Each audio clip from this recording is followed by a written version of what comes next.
one realizations that we need to dwell deeply into the life of those persons who had really had the love for Krishna, like Srila Prabhupada, all our acharyas. Then we will be able to understand how we can reach that goal. So I think it's a living example that Prabhupada has left behind. And it would be so nice that we will read all the volumes. Then we will understand how much Krishna can empower us if we become purified. So chapter 1, we offer our humble obeisances at the desk of Srila Prabhupada to bestow all his mercy upon all of us so we can really take full advantage of his life and pastimes and make him like a role model in our life.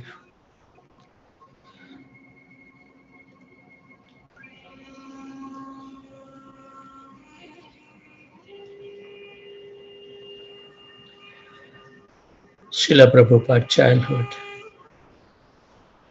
Also, I'd like to make an announcement that now we are back in Houston. So all the program will run until 8 o'clock. So it will help the West Coast devotees to take more advantage of chanting together. Srila Prabhupada childhood. We would be sleeping and father would be doing arti. Ding, ding, ding. We would hear the bell and wake up and see him bowing down before Krishna. Srila Prabhupada writes. It was Janmashtami, the annual celebration of the advent of Lord Sri Krishna, some 5,000 years before. Residents of Calcutta, mostly Bengalis and other Indians, but also many Muslims and even some British were observing the festival day, moving here and there through the city street to visit the temple of Lord Sri Krishna.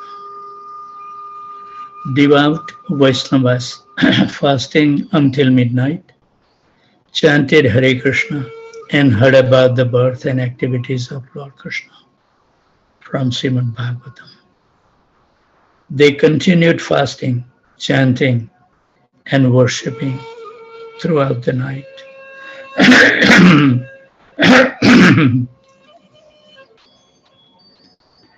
The next day, September 1, 1896, in a little house in the Toligunj suburb of Calcutta, a male child was born. Since he was born on Nandostav, the day Krishna's father, Nand Maharaj, had observed a festival in honor of Krishna's birth, the boy's uncle called him Nandula. But his father, Gaur Mohan Dey, and his mother, Rajani, named him Abhaycharan.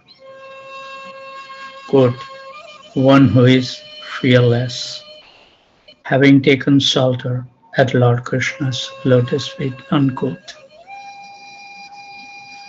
In accordance with Bengali tradition, the mother had gone to the home of her parents for the delivery. And so it was that on the bank of Adi Ganga, a few miles away from his father's home, in a small two-room mud wall house with a tiled roof, underneath a jackfruit tree, Abhaycharan was born. A few days later, Abhay returned with his parents to their home at 151 Harrison Road. An astrologer did a horoscope for the child, and the family was made jubilant by the auspicious reading. The astrologer made a specific prediction. When this child reached the age of 70, he would cross the ocean, become a great exponent of religion, and open 108 temples. So this was forecasted. Abhay Day was born into an India dominated by Victorian imperialism. Kolkata was the capital of India, the seat of the Viceroy, the Earl of Elgin and Kinchardine, and the second city of the British Empire.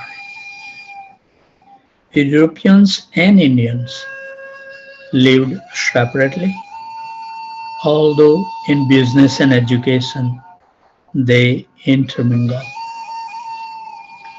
The British lived mostly in central Calcutta amidst their own theatres, restaurants, cricket fields, and fine European buildings. And the Indians live more in North Calcutta. Here the men dressed in dhotis and the women in saris.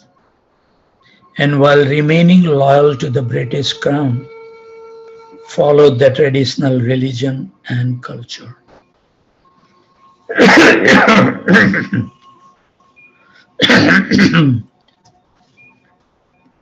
Excuse me. Abhay's home at 151 Harrison Road was in the Indian section of North Calcutta. Abhay's father, Gur Mohan Dey, was a cloth merchant of moderate income and belonged to the aristocratic Suvarna Vanik merchant community. He was related, however, to the wealthy Mulik family, which for hundreds of years had traded in gold and salt with the British.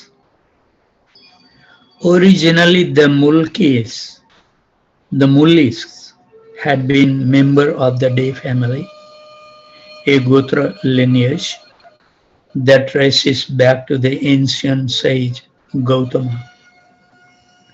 But during the Mughal period of pre-British India, a Muslim ruler had conferred the title Mulik, Lord, on a wealthy, influential branch of the Desh. Then, several generations later, a daughter of the Desh had married into the Mulik family, and the two families had remained close ever since. An entire block of properties on either side of the Harrison Road belonged to Loknath Mulik, and Gaur Mohan and his family live in a few rooms of a three-story building within the Mulik properties. Across the street from the Desh residence was a Radha Govinda temple, where for the past 150 years the Muliks has maintained worship of the deity of Radha and Krishna. Various shops on the Mulik properties provided income for the deity and for the priest conducting the worship.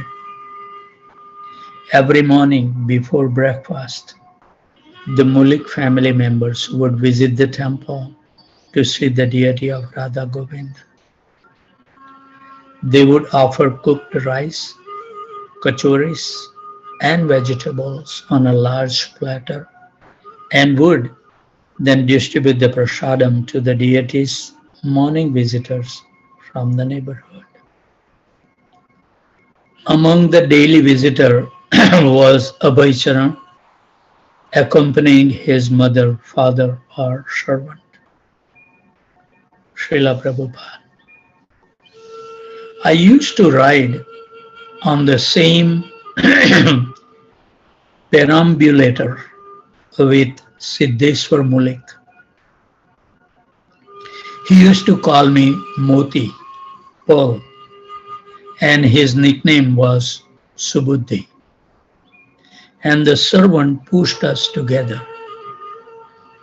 If one day this friend did not see me, he would become mad. He would not go in the perambulator without me. We would not separate even for a moment.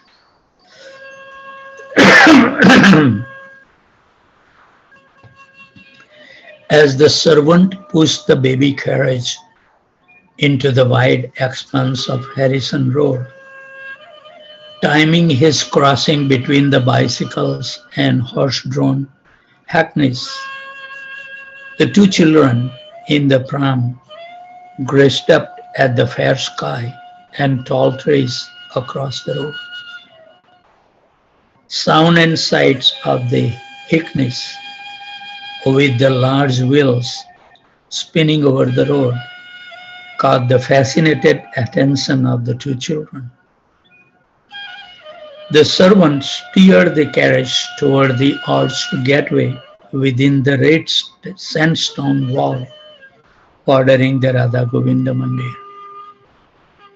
And as Abhay and his friend rode underneath the ornate metal arch and into the courtyard, they saw high above them two stone lions, the heralds and protector of the temple compound, their right paws extended.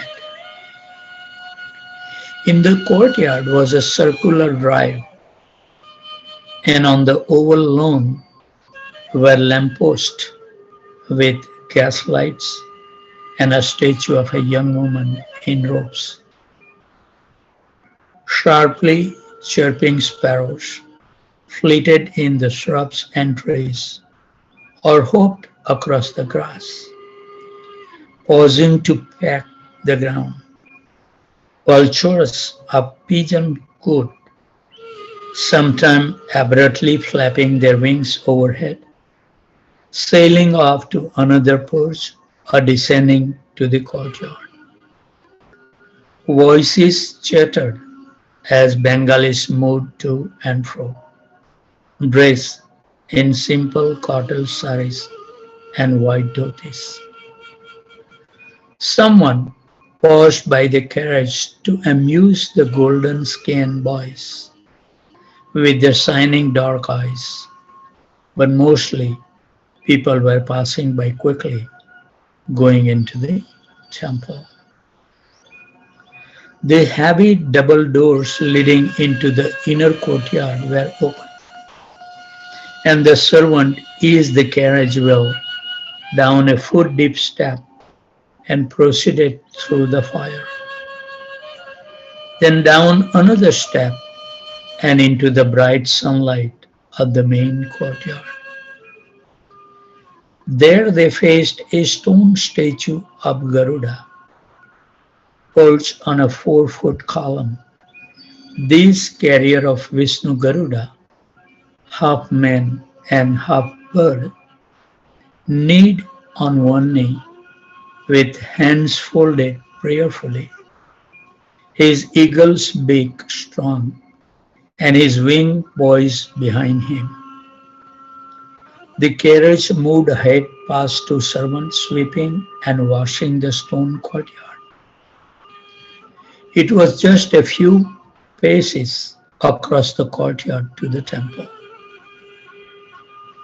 The temple area itself, open like a pavilion, was a raised platform with a stone roof supported by stout pillars 15 feet tall.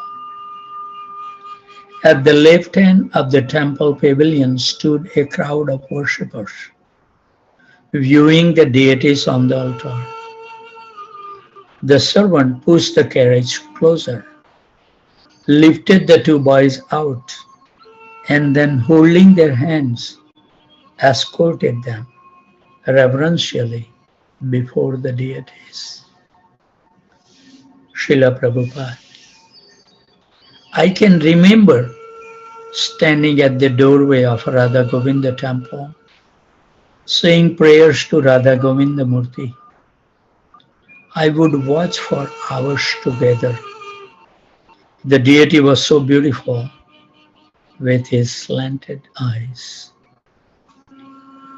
Radha and Govinda, freshly bathed and dressed, now stood on the silver throne amidst vases of fragrant flowers.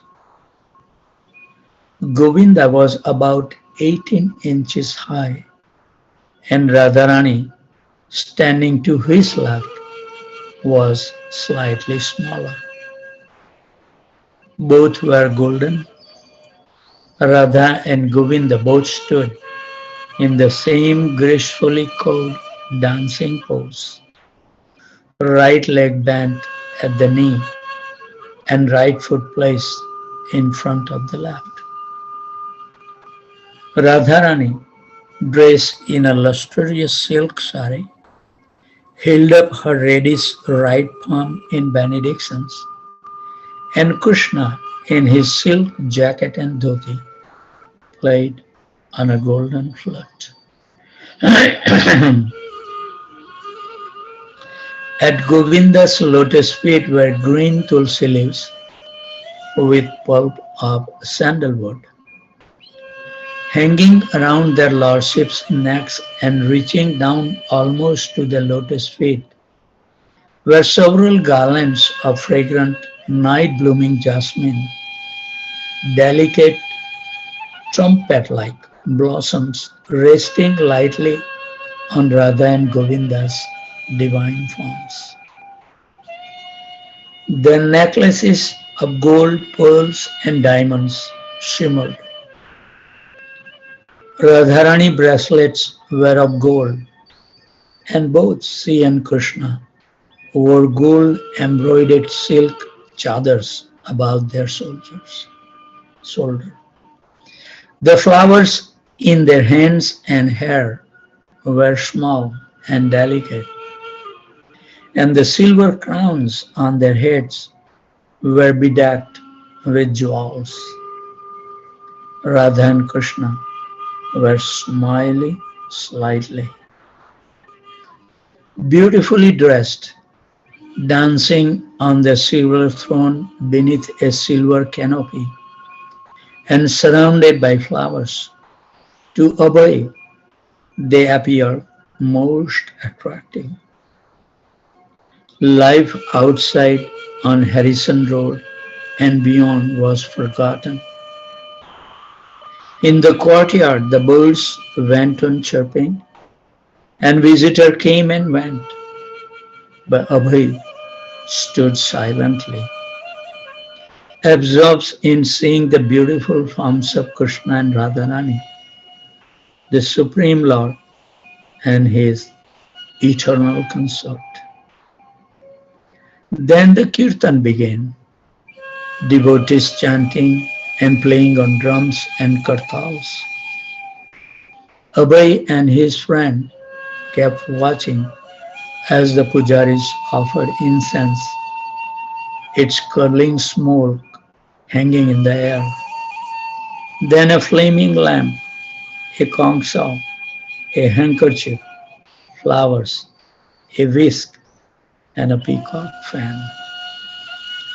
Finally, the pujari blew the conch shell loudly, and the Aarti ceremony was over.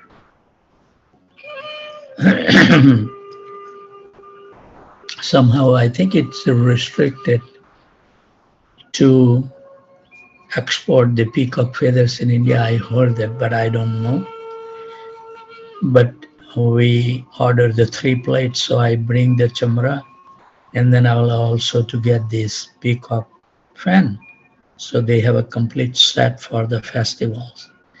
And I couldn't find, but then finally I look into the Amazon.India, and I found that each fan was 4,200 rupees or 3,900, something like that. So I ordered it. and they did very nice packaging. I didn't open it. I just put it in my bag like that to protect this peacock feather. So we are lucky that nobody checked at the custom. We just walked out with all the silver jewelry. But somehow at Doha airport, when we transferred the plane, we have to go through the security and they open all these bags and everything. And again, when we came to gate number 11, I think, or C11, yeah. Then again, there was a security. Whole machines and staff were there just for that flight. Maybe US government may have imposed some restrictions that they need to check everything in Doha. And they open and they always amazed by the silver. You know, in India, last time I bring silver, they had the big ledger and they put my passport number and my name. And this time, one person was there in charge. So he said, "What is this?" And I said, "This is the worshipping paraphernalia for the Lord Sri Krishna. Everything is pure silver," I told them. And then he said, "Okay, okay." And then the next bag, before he checked that, I said, "You will find the same thing in the other bag except silver. We don't have anything in there." And this time they didn't make any note or anything. And he said, "Okay, take it." And we don't have any problem at the US custom also. So I have a lot of deep realizations of how nicely Radha Nila Madhava protect. This scheme about the council and peacock, it divert my mind. When Abhay was 1.5 years old, he fell ill with typhoid. Typhoid is a horrible disease. The family physician, Dr. Bose, prescribed chicken broth. No, Gaur Mohan protested. "I cannot allow it." Quote, "Yes, otherwise he will die." Unquote. Quote, "But we are not meat eaters." Unquote. Gaur Mohan pleaded. Quote, "We cannot prepare chicken in our kitchen." Unquote. Quote, "Don't mind," Dr. Bose said. Quote, "I shall prepare it at my house and bring it in a jar, and you simply," unquote. Gaur Mohan assented. Quote, "If it is necessary for my son to live." Unquote. So the doctor came with his chicken broth and offered it to Abhay, who immediately began to vomit. Quote, "All right," the doctor admitted. Quote, "Never mind, this is no good." Unquote. Gaur Mohan then threw the chicken broth away, and Abhay gradually recovered from the typhoid without having to eat meat. Haribol. This life is teaching us so many things. On the roof of Abhay's maternal grandmother's house was a little garden with flowers, greenery and trees. Along with the other grandchildren, 2-year-old Abhay took pleasure in watering the plants with a sprinkling can. But his particular tendency was to sit alone amongst the plants. He would find a nice bush and make a sitting place. That shows Prabhupada was a gardener. One day, when Abhay was 3 years old, he narrowly escaped a fatal burning. He was playing with matches in front of his house when he caught his cloth on fire. Suddenly a man appeared and put the fire out. Abhay was saved. although he retained a small scar on his leg. In 1900, when Abhay was 4, a vehement plague hit Calcutta. Dozens of people died every day, and thousands evacuated the city. When there seems no way to check the plague, an old Babaji organized Hare Krishna Sankirtan all over Calcutta. Regardless of religion, Hindu, Muslim, Christian, and Parsi all joined. And a large party of chanters traveled from street to street, door to door, chanting the names Hare Krishna, Krishna Krishna, Hare Hare, Hare Ram, Ram Ram, Hare Hare. The group arrived at Gaur Mohan's house at 151 Harrison Road, and Gaur Mohan eagerly received them. Although Abhay was a little child, his head reaching only up to the knees of the chanters, he also joined in the dancing, and shortly after this, the plague subsided. Haribol. Gaur Mohan was a pure Vaishnava, and he raised his son to be Krishna conscious.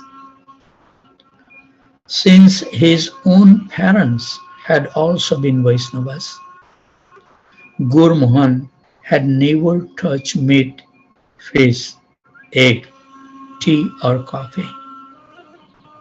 His complexion was fair and his disposition reserved. At night, he would lock up his clothes up, set a bowl of rice in the middle of the floor to satisfy the rats so that they would not chew the cloth in their hunger. What a wonderful idea. And return home. There he would read from Chaitanya Charitamrita and Srimad Bhagavatam. The main scriptures of Bengali Vaishnavas chant on his japa and worship the deity of Lord Krishna. He was gentle and affectionate and would never punish Abhay. Haribol. Even when obliged to correct him, Gaur Mohan would first apologize. Quote, "You are my son, so now I must correct you. It is my duty." Even Chaitanya Mahaprabhu's father would chastise him, so don't mind. Unquote. Srila Prabhupada. My father's income was no more than 250 rupees. But there was no question of need. In the mango season, when we were children, we would run through the house playing and we would grab mangoes as we were running through. And all through the day, we would eat mangoes. We wouldn't have to think even, quote, "Can I have a mango?" Unquote. My father always provided food. Mangoes were 1 rupee a dozen. Haribol. Life was simple, but there was always plenty of everything. We were a middle class, but receiving 4 or 5 guests daily. My father gave 4 daughters in marriage, and there was no difficulty for him. Maybe it was not a very luxurious life, but there was no scarcity of food or shelter or cloth. Daily, he purchased 2.5 kilograms of milk. He did not like to purchase retail, but would purchase a year's supply of coal by the cartload. I remember still in our home, we used to buy all this grain during the season, peanut oil, everything, whatever they need, they just stock it. Haribol. Now you don't see that. I remember that we used to have the round one, big one, and at the bottom there is a opening that you open and all the grain will come out. But those richness has gone now. Haribol. And what is more important? Prabhupada says we were very happy. Not that because we did not purchase a motor car, we were unhappy. My father used to say, quote, God has 10 hands. If he wants to take away from you with 2 hands, how much can you protect? And when he wants to give it to you with 10 hands, then with your 2 hands, how much can you take? Unquote. My father would rise a little late, around 7 or 8. Then after taking bath, he would go purchasing. Then from 10 o'clock to 1 in the afternoon, he was engaged in puja. Then he would take his lunch and then he will go to the business. I have seen in India, even now, when we went to the Badrinath, Kedarnath, so many shops. You know, there was nobody. We keep on calling, hey, vendor, are you here? Nobody responded. They may take a nap behind it, who knows? But so relaxed life is still available in India. But it should be made a choice that this is what you want to do in your life. Then Krishna fulfill those desires. And in the business shop, he would take a little rest for 1 hour. Haribol, what a luxurious life. He would come home from business at 10 o'clock at night. And then again, he would do puja. Actually, his real business was puja. For livelihood, he did some business. But puja was his main business. I hope that message sink into our heart and mind. Priority must be given to our religious life, not to maintain our body. We are the only living being out of 8.4 million pieces of life that we worried about our maintenance. Look at all other pieces of life. They completely Krishna take care. We see by our own eyes. Still we do not have a faith. How much fallen we have become. Haribol. We would be sleeping and Father would be doing arti. Ding, ding, ding. And we would hear the bell and wake up and see him bowing down before Krishna. Children are very smart. Don't underestimate them. They observed. Not by telling them chant Hare Krishna Mahamantra. They see our sincerity. I think it has reached the time that at least we should stop reading. We should be punctual in our practices. Let me take a screenshot because I couldn't find the physical book. But I think for the devotees, they would like to hang on.